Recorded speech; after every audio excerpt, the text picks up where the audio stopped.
Hi guys, welcome back to my channel. Myself Poonam. आज की video में हम पढ़ेंगे कि एमएसएन या पर मेडिकल सर्जिकल नर्सिंग में जो एनसीपी बनते हैं डिसीज के अकॉर्डिंग, जो कंप्लेन रहती हैं उन पे एनसीपी कैसे बनाते हैं, उसका क्या फॉर्मेट रहता है, उसके बारे में हम आज की वीडियो में पढ़ेंगे।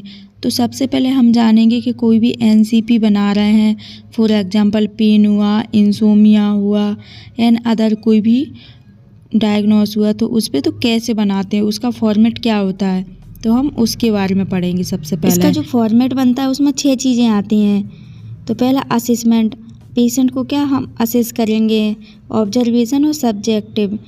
और नेक्स्ट है डायग्नोस, हम देखेंगे पेशेंट का डायग्नोस क्या है, कि उसकी कंप्लेन क्या है, उसको नींद नहीं आ रही या फिर उसको पेन हो रहा है या फिर उसे डिसकम्फर्टेबल लग रहा है या फिर उसको ब्रीथिंग प्रॉब्लम है, तो हम उसका क्या डायग्नोसिस के अकॉर्डिंग क्या एक कंप्लेन उठाकर उस पर क्या एनसीपी बनाएंगे। नेक्स्ट हमारा गोल क्या है, जैसे उसे नींद नहीं आ रही तो नींद के लिए क्या रिड्यूस करना है, और जैसे पेन हो रहा है तो उसको कम करना, तो ये हमारा क्या गोल है। नेक्स्ट है इंटरवेंशन, हम इसको प्लानिंग भी बोल सकते हैं, कि जैसे हमने कोई डायग्नोसिस उठाया तो उस पर हम क्या क्या प्लानिंग करेंगे उसे कम करने के लिए, सही करने के लिए। नेक्स्ट है इम्प्लीमेंटेशन, जो हमने प्लानिंग की है तो उसको क्या अप्लाई करना। नेक्स्ट है इवेलुएशन, ये हमारा था फॉर्मेट, इसके थ्रू ही क्या सारे एनसीपी बनते हैं और ये हर एनसीपी में आते हैं। चलिए अब हम आगे पढ़ते हैं। मेडिकल सर्जिकल नर्सिंग का एनसीपी हम पेन पे बनाएंगे, तो पेन का कैसे बनेगा, चलिए पढ़ते हैं। तो पहला assessment, subjective data. Subjective data में क्या पेशेंट खुद बता रहा है कि पेशेंट से पेन है एब्डोमेन, के पेशेंट बता रहा है कि मेरे पेट में क्या पेन हो रहा है।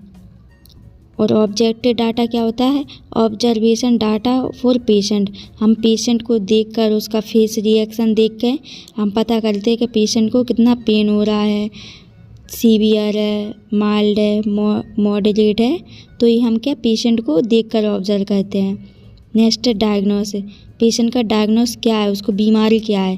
Patient has severe pain in abdomen related to small intestinal infection evidence by patient aspiration, तो ये पेशेंट का क्या डायग्नोसिस है कि उसको क्या एब्डोमेन में स्मॉल इंटेस्टाइन में क्या इन्फेक्शन है, जिसकी वजह से क्या पेशेंट को क्या पेन हो रहा है।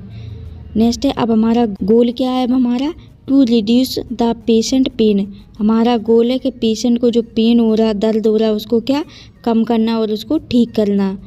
नेक्स्ट है इंटरवेंशन प्लानिंग, अब हम क्या पेन को कम करने के लिए क्या प्लानिंग करेंगे कि हम उसको कैसे कम कर सकते हैं। तो पहला है इसमें to check the side of pain, पहले हम चेक करेंगे कि पेशेंट के लिए पेन किस साइड में हो रहा है, एब्डोमेन के। नेक्स्ट है to check the level of pain, हम चेक करेंगे कि पेशेंट को सीवियर है, माइल्ड है या फिर मॉडरेट कैसा पेन हो रहा है, उसका लेवल चेक करेंगे। नेक्स्ट है to check the vital sign of patient, और पेशेंट के क्या पूरे वाइटल साइन चेक करेंगे, जैसे टीपीआर, ब्लड प्रेशर, डायबिटीज, ये सब हम पेशेंट की चेक करेंगे। नेक्स्ट है पेशेंट गिव एनाल्जेसिक, और पेशेंट को क्या एनाल्जेसिक ड्रग्स देंगे ऑर्डर बाय डॉक्टर, तो ये हमारी क्या प्लानिंग, हमने ये प्लानिंग कर ली है। नेक्स्ट है इम्प्लीमेंटेशन, अब हम क्या ये जो प्लानिंग की थी उसको क्या अप्लाई करेंगे पेशेंट पर। तो पहला है checked the side of pain, patient की साइड पे चेक कर ली है, पेशेंट के क्या पेन का लेवल हमने चेक कर लिया और उसको क्या एनाल्जेसिक अप्लाई कर दे दी पेशेंट के लिए, ये हमने क्या इम्प्लीमेंटेशन कर दिया। नेक्स्ट है इवेलुएशन, तो हमारा रिजल्ट क्या निकल के आया है, to the patient pain has reduce, patient का पेन क्या हो गया है, कम हो गया और क्या ख़त्म हो गया, रिड्यूस हो गया है। तो ये था एनसीपी, सारे एनसीपी ऐसी अकॉर्डिंग ही बनेंगे, बस इसमें हमारा क्या डायग्नोसिस अलग हो जाएगा और उसके अंदर का मटेरियल अलग हो जाएगा। तो आज की वीडियो में हमने क्या एनसीपी का फॉर्मेट के बारे में और एनसीपी बनाना ये दोनों सीखे। अगर इसमें से कोई भी पॉइंट समझ में नहीं आए तो कमेंट में लिखें। वीडियो अच्छी लगी तो वीडियो को लाइक करें, चैनल को सब्सक्राइब करें। Thank you.